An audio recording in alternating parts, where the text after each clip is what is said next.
The library has always been a place to learn and grow. But this library is helping the next generation of makers. Nick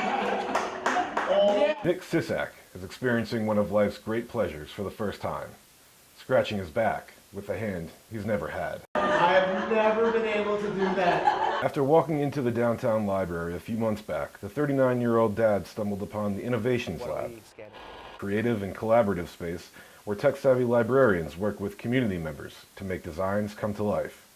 You can't understand Thurgood Marshall if you don't understand that it's not just that he's a black man, it's also that he's a lawyer, that the law shapes his perception on the world as much as the color of his skin does.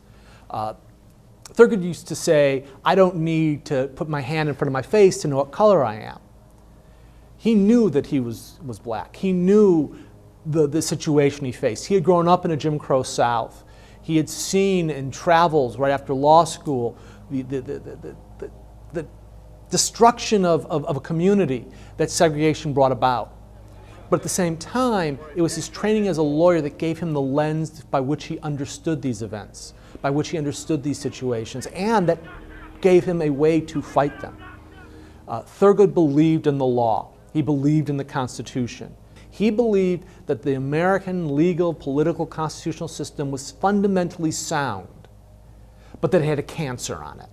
And that cancer was racism, that cancer was segregation, and his job, like a surgeon, was to cut out the cancer, to remove the cancer and leave what was left to be healthy. And that's what drove him. Oh, say can you see a community trying to heal tonight after a shooting in Orlando targeting the gay community leaves 50 dead and more than 50 injured.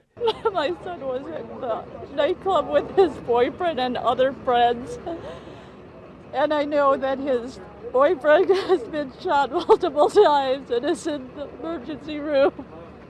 But I don't know where my son is. This shooting now the deadliest in U.S. history. Tonight, San Diegans and people everywhere heartbroken, searching for answers.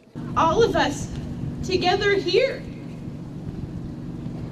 We are one cause.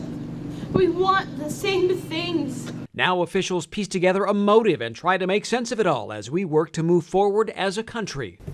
And as Americans, we are united in grief, in outrage, and in resolve to defend our people. Had 195 days of combat, wounded 4 times.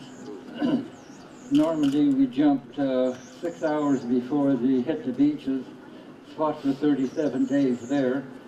Slightly wounded there with a bullet in the knee and pulled it out and put it in my pocket and didn't worry about it. But in my estimation, the greatest generation is not we who are alive today, but those who sacrificed, men and women, and gave their lives for you and I to be able to be here today celebrating Memorial Weekend in freedom. Megan Tavrizian, NBC7. We're sitting in the first studio of Frank Lloyd Wright at Taliesin. His home that was first built in 1911, was destroyed in 1914, rebuilt in 1915, destroyed in 1925 and rebuilt. And this is the third version of Taliesin, and each version of Taliesin has a story to tell. One of the main themes in Wright's life and work was that he was always trying to get Americans to give up on Europe and create an architecture that was American, that was all American, and stop trying to imitate German castles and French chateaus and things like that, and build an American architecture that spoke about American character, that was true to the American character.